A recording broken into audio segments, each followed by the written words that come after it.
de las acciones de filiación o de reclamación de paternidad, lo primero que hay que tener presente es que esto es una reglamentación o está ordenado en una reglamentación relativamente nueva, puesto que data de 1998. Antiguamente no existían este tipo de acciones y además se distinguía entre distintas clases de hijos.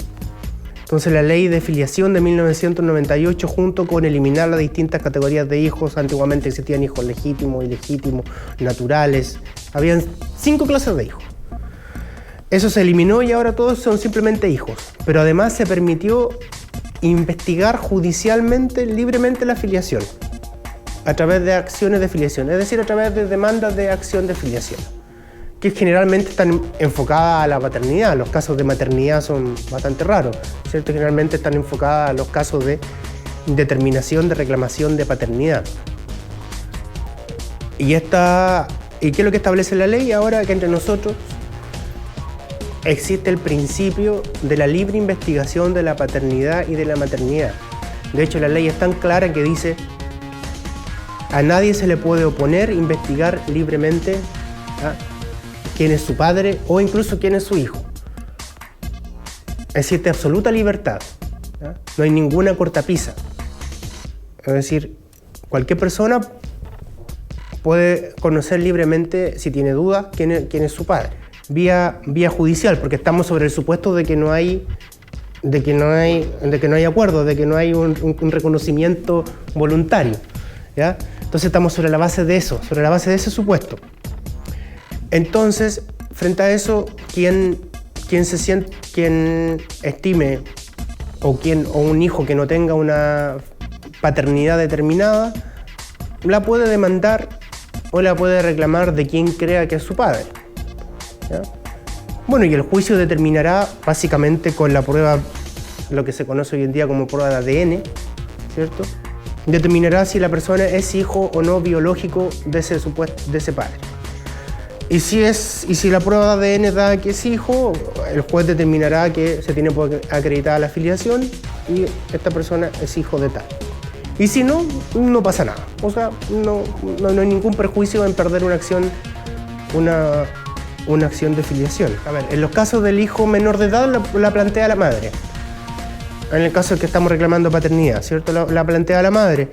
Y en el caso del hijo mayor de edad la plantea por sí solo y no tiene límite en el tiempo. Por eso existe absoluta libertad sin límites, no hay límite en el tiempo. O sea, una persona de 40 años puede demandar a un supuesto padre de 70 años. O incluso se ve hoy día casos de personas de mayor edad demandan por la reclamación de la paternidad de padres que ya murieron, porque las personas persiguen que se respete su derecho a la herencia de ese supuesto padre que no fue reconocido en vida, porque muchas veces también pasaba ahora una realidad que la persona se le trataba como hijo, tenía hasta nombre de hijo, pero como se decía antiguamente, no estaba pasado por la libreta. Entonces esa persona va y en un juicio reclama que se declare que esa persona era efectivamente su padre legal, y eso se llega incluso a hacer la prueba de ADN. Para eso se llega incluso a exhumar cadáveres, y eso está actualmente hoy en día vigente. Fue objeto de una larga discusión en el Tribunal Constitucional si se podía o no, pero sí está claro que hoy día sí se puede demandar por la paternidad del padre o supuesto padre que ya ha muerto. Bueno, una licitación pública básicamente se entiende como el llamado que hace el Estado o un órgano del Estado a adjudicarse un contrato. Es decir, el Estado necesita construir un hospital o necesita construir una carretera o necesita comprar camillas para un hospital o necesita comprar fotocopiadoras para un ministerio, llama a una licitación, dicen: mire, yo necesito comprar tanto, y pregunto al mercado quién ofrece las mejores condiciones. Se inicia y como el Estado solo puede actuar a través de procedimientos reglados, esa licitación se desenvuelve a través de un procedimiento. ¿cierto? Lo más elemental es que son las bases de la licitación. Vamos a construir una carretera entre Talca y Chillán, y esta carretera tendrá que tener tales y tales características, doble vía, con tantos peajes, etc. Y dice, y los concursantes deberán ser empresas que cumplan tales y tales requisitos.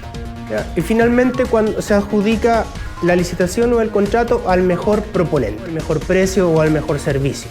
Por ejemplo, la municipalidad quiere hacer una escuela rural. Dice, mire, una empresa le ofrece por la misma plata, le ofrece calefacción central y ventanas de termopanel.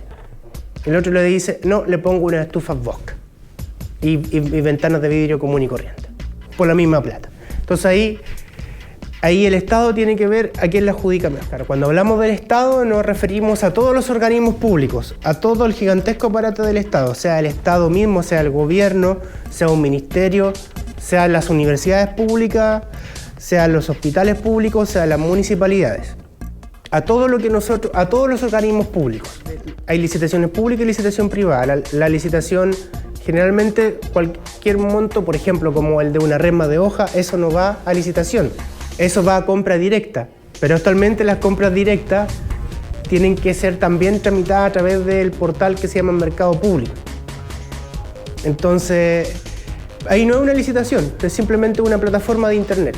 El propósito de estas licitaciones es, en primer lugar, que los organismos públicos, el Estado, como los que mencionábamos recién, pueda obtener un bien o un servicio, ¿cierto?, al mejor precio y en las mejores condiciones, y que se lo adjudique el contrato quien realmente ofrezca las mejores condiciones. Bueno, el objetivo del proyecto era justamente analizar y verificar algunos problemas que tenía la percepción que estaban ocurriendo y que lamentablemente con la ejecución del proyecto me he dado cuenta que esos problemas no solo son una percepción, sino que existen.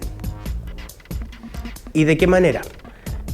Resulta que toda esta reglamentación de licitaciones públicas que tiende a la transparencia y a la probidad, resulta que, aunque sean infringidas esas normas, el contrato que se celebra con el que se ganó la licitación, aunque esas normas sean infringidas, sigue teniendo efectos, se sigue teniendo por válido. A pesar de que en Chile se creó un tribunal especial que se llama Tribunal de Contratación Pública, y este tribunal lo que hace, ya lleva 10 años de funcionamiento, y en 10 años de funcionamiento, en los casi el millar de casos que he estudiado, lo único que hace es decir, mire, aquí hay una ilegalidad, pero no podemos hacer nada porque el contrato ya se ejecutó o se celebra. Entonces tenemos un tribunal instalado en que se están gastando muchos fondos públicos en hacer funcionar un tribunal, ¿ah?, con el objetivo de salvaguardar justamente el respeto de las normas que ordenan las licitaciones públicas. Pero resulta que cuando se constata que se la adjudicó no al quien ofreció las mejores condiciones, sino a alguien por algún motivo misterioso que generalmente está asociado con la corrupción, o con descuido incluso, mala administración, pero en el peor de los casos con corrupción, dice, ¿sabe qué? Este contrato lamentablemente fue adjudicado ilegalmente, se lo teníamos que haber adjudicado a la empresa A y no a la empresa B, pero como ya la escuela está hecha, sabe que no podemos hacer nada. ¿Qué pasa en el caso de la empresa que debía haber sido favorecida porque ofreció las mejores condiciones? En ese caso, la empresa puede demandar la indemnización de perjuicios, ¿ya? Pero ¿qué ocurre? Que no se pueden demandar ante este tribunal, porque este tribunal está solo llamado a conocer de los vicios de legalidad, no para decir si tiene derecho a indemnización. Entonces, ¿qué hace? El único efecto que tiene este tribunal lo dice, usted si quiere puede reclamar la indemnización, pero vaya a un juicio civil. Y justamente en ese último tema, en el tema de la indemnización, estoy trabajando en un último artículo, estoy trabajando justo ahora, porque no es tan fácil determinar si tenía o no derecho a indemnización. ¿Cómo vamos a determinar cuánta ganancia obtener de ese contrato? Hay varias cuestiones que determinar ahí. Por eso que tampoco podría hacerlo el Tribunal de Contratación Pública. Es decir, mire, usted no se ganó el contrato y resulta que además no se lo podemos adjudicar a usted porque ya la escuela está hecha, o el hospital está hecho, o ya se hizo la carretera, pero tiene derecho a una indemnización de tanto. lo que además tendría consideraciones económicas gravísimas, porque estaríamos haciendo con fondos públicos pagando dos veces. O sea, pagando al que hizo y no debía adjudicárselo, y pagándole al otro que debía adjudicarse. El aporte al conocimiento de la ciencia jurídica yo creo que está dado justamente por lo que conversábamos recién. Está dado por el lado de que estoy demostrando y haciendo patente que hay un ámbito muy oscuro de cómo funcionan las licitaciones públicas que no estaba siendo estudiado. Eso derechamente no hay nadie en Chile que lo hubiese estado estudiando. Entonces, a lo menos el aporte es decir, mire, aquí hay un problema y este es el diagnóstico, y ahí de aquí se pueden extraer ciertas conclusiones. Pero al menos, como mínimo, el aporte es que aquí, mire, aquí hay algo que estaba soterrado y yo lo estoy contando, por decir, y lo estoy poniendo como tema en la comunidad académica de Derecho. A lo menos lo estoy poniendo como tema, porque de este tema nadie se preocupaba. ¿Y qué utilidad puede tener desde otro punto de vista más socioeconómica o social, si se quiere? Bueno, de la misma manera hacer patente, haciéndolo patente, ¿de qué manera?